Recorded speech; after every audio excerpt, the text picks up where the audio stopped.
नर्मदे हर। मैया जी की परिक्रमा में मैं वापस इस दूसरी परिक्रमा में मैं पहुंचा हूं परम श्रेष्ठ महर्षि श्री गौरीशंकर महाराज जी की समाधि में।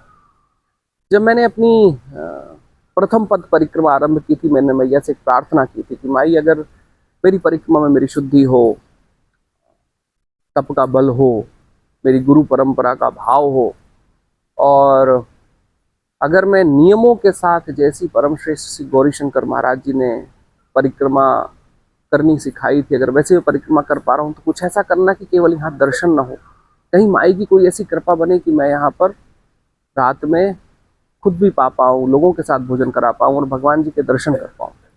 माई ने वो कृपा की थी बिना किसी प्लानिंग के, और मैंने फोर्स भी नहीं किया था। माई ने कुछ ऐसी कृपा की थी कि हम यहीं आकर रुके थे। इस बार की परिक्रमा में भी माई ने पुनः कृपा की, हम यहाँ पर आए, महाराज जी के दर्शन हुए। बहुत सारे लोग हैं जो जो मैया जी के खंडों से थोड़ा दूर रहते हैं, जो किसी और प्रदेश के हैं, वो मेरे मेरे मुख से हमेशा परम श्रेष्ठ महर्षि श्री गौरीशंकर महाराज जी की बातें सुनते रहते हैं। बहुत सारे लोग जानना चाहते हैं कि हमें इन ऋषि के बारे में बताइए।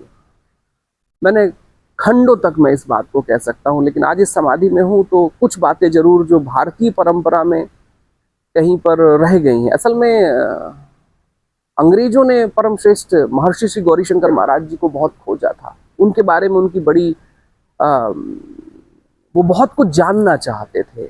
वो इस जो मैजिकल फिगर कहते हैं, जो हम एक ऐसा फिगर कहते हैं जिसके बारे में उनकी जानकारी बहुत ज्यादा थी। भारतीय परंपरा ने वैसी जानकारी पूरे देश में नहीं निकाल पाई। एक 150 साल का समय बीता, लेकिन इस 150 साल में मैया जी के खंड में आज जो भी कुछ चल रहा है उसकी बहुत बड़ी देन परम श्रेष्ठ गौरीशंकर महाराज जी, उनके गुरु कमल भारती जी महाराज रहे। कमल भारती जी महाराज जी ने 3 बार परिक्रमाएं की। 3 बार परिक्रमा करने के बाद उन्होंने अपनी जमात या बहुत सारे लोगों के साथ जो एक सामूहिक परिक्रमा का जो आधार था, वो आधार कहीं महर्षि परम श्रेष्ठ श्री गौरीशंकर महाराज जी को दिया। उन्होंने मरकटी संगम के पास जाकर कहीं अपना आश्रम पहले बनाया, फिर कुछ समय बाद वहां से होकर वो 24 अवतार, जो कि आज कहीं ओंकार जी के पर्वत के पास कहीं वहां पर जल का भराव भी हो गया, वहां पर आकर फिर उन्होंने अपने अपने दिव्य जीवन के बहुत सारे वर्ष बिताए और अंत में समाधि का स्थल भी वही रहा। तो जब जमात परम श्रेष्ठ श्री गौरीशंकर महाराज जी के पास आई तो उन्होंने पूरे देश में एक बड़ा इस मैया जी के खंड में एक बड़ा अद्भुत कार्य किया। वो कार्य रहा शास्त्रीय परंपरा से मैया की पूजा पद्धति, देवों की पद्धति, देवों की पूजा, देवों के आधार, क्योंकि वो एक ऐसा जमाना चल रहा था जहां पर पुजारियों के खिलाफ बहुत सारे एक्शन लिए जाते थे, मंदिर सूने पड़े हुए थे। जो सभ्यता के अलग अलग लोग, जो राजा रानी का जो राज्य चल रहा था, जिस तरीके से गैर सनातनी सभ्यताएं भारत के ऊपर हावी हो गई थी, तो लोग अपनी पूजा पद्धतियों से अलग हो रहे थे। पुजारियों में बहुत डर था, क्योंकि जो कांड मथुरा में हुए थे, जो कांड ओंकारेश्वर में हुए थे, जो कांड उज्जैन में हुए थे, उनके बाद एक आध आदमी तो वहां पहुंचता था, लेकिन मैया जी के खंड में कहीं पर ये परंपराएं रुक सी गई।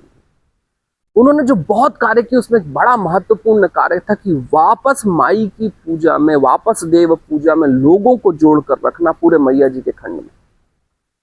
न जाने उन्होंने कहां कहां पर भोजन व्यवस्था, भंडारे किए। मैं मंडला में था और मंडला और डिंडौरी के बीच में एक नदी आती है जो शास्त्रवाहिनी में नदी कहता हूँ।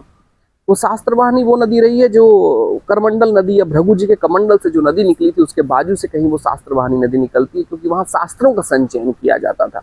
ऋषि आते थे, शास्त्र रखते थे और माई से प्रार्थना करते थे कि उनके शास्त्रों के ऊपर जो टीकाएं जो उन्होंने की हैं, जो उन्होंने लिखा है, उसको वो आशीर्वाद दे। जब परम श्रेष्ठ महर्षि श्री गौरीशंकर महाराज जी को ये बात पता चली थी तो उन्होंने वहां पर जाकर, आज भी उस स्थान पर जाना बड़ा मुश्किल है, वहां पर जाकर बड़े बड़े भंडारे किए थे, बड़े बड़े कुंड बनाए थे जहां पर भोजन बना करते थे। मैंने इस बात को कहीं ब्रिटिश रिकॉर्ड में पढ़ा था, और जब मैंने ये बात इस बार की परिक्रमा में स्थानीय पुलिस वालों से की तो उन्होंने बोला, गुरुजी हम वहां पर कहीं गए थे और हमें आज भी वो कुंड दिखाई दिए। वो मैया जी की परिक्रमा खंड से 50-60 किलोमीटर दूर ऊपर है। मेरा जाना नहीं हुआ है इस बार, लेकिन मैं जरूर जाऊंगा वहां परिक्रमा के पश्चात। परम श्रेष्ठ गौरीशंकर महाराज जी का बहुत लंबा समय उनको उनको देह से विलग हुए बहुत लंबा समय नहीं हुआ, लेकिन भारतीय सनातन परंपरा, ऋषि परंपरा ने जो पूरे देश के अलग अलग संतों के बारे में जो 19वीं सदी 20वीं सदी के बड़े अनेक महत्वपूर्ण दिव्य संत रहे, जिनके बारे में जो भारतीय परंपरा है, हम उतना उन भारतीय परंपरा में परमश्रेष्ठ महर्षि श्री गौरीशंकर महाराज जी को हमारी वो दृष्टि नहीं हो पाई।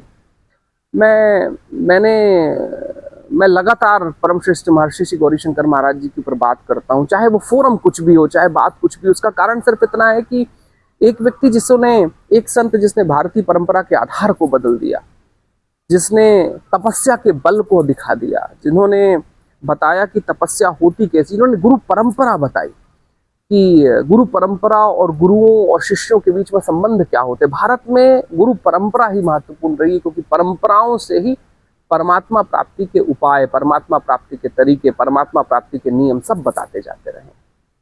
उन्होंने गुरु परंपरा के आधार को महत्वपूर्ण चिंतन दिया था। तो परमश्रेष्ठ गौरीशंकर महाराज जी की इस समाधि में हूँ। कल एक घटना हुई थी, जब कल रात में हमारी आरती हुआ, जब भगवान जी की आरती हो रही थी और आरती के बाद एक शब्द यूज किया गया था, जिसका शब्द आज से मैं भी उपयोग कर रहा हूँ, कि उसके बाद जब जयकारा लगा तो वहाँ एक शब्द यूज किया गया, महर्षि श्री गौरीशंकर महाराज जी। मुझे लगता है कि ये उपाधि कहीं मेरे मुख से रह गई थी, लेकिन यही मूल उपाधि है, क्योंकि इस देश में महर्षि उनको कहा जाता रहा जिन्होंने शास्त्र को संभाला, जिन्होंने परंपराओं को संभाला, जिन्होंने समाज को संभाला, जिन्होंने तप को संभाला, जिन्होंने गुरु परंपरा को बल दिया और जिन्होंने बल दिया भारत की सनातन संहिता को। तो आज इस महत्वपूर्ण स्थान से